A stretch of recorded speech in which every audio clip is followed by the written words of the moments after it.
மக்கள் நலனுக்காக இயங்குவதாக சொல்லிக் கொள்கிற கட்சிகளுக்கு வர வேண்டாமா? இந்த கட்சி தலைவர்கள் இது குறித்து சிந்திக்க வேண்டாமா?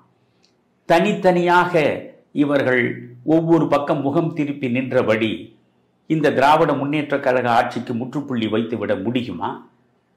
திராவிட முன்னேற்றக் கழகம் ஒரு வலிமையான கூட்டணியை வைத்துக் கொண்டிருக்கிறது என்பது அனைவரும் அறிந்த உண்மை.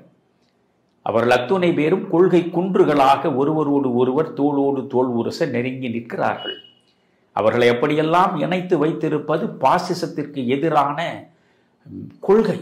அவ்வளவு கொள்கை உறுதியோடு தான் அங்கே அந்த கூட்டணி அமைக்கப்பட்டிருக்கிறது. அந்த கூட்டணியில் இருக்கக்கூடிய ஒவ்வொரு கட்சியின் முகவிலாசத்தையும் கொஞ்சம் தெளிவாக நீங்கள் பார்க்க வேண்டும். பாசிசத்தை எதிர்ப்பதுதான் எங்களுடைய கொள்கை என்று பேசுகிறார்களே, இவர்கள் உண்மையிலேயே பாசிசத்தை எதிர்ப்பதாக இருந்தால் இந்த தமிழ்நாட்டில் இன்று நடக்கக்கூடிய மோசமான பாசிச ஆட்சி திராவிட முன்னேற்ற கழக ஆட்சி தானே.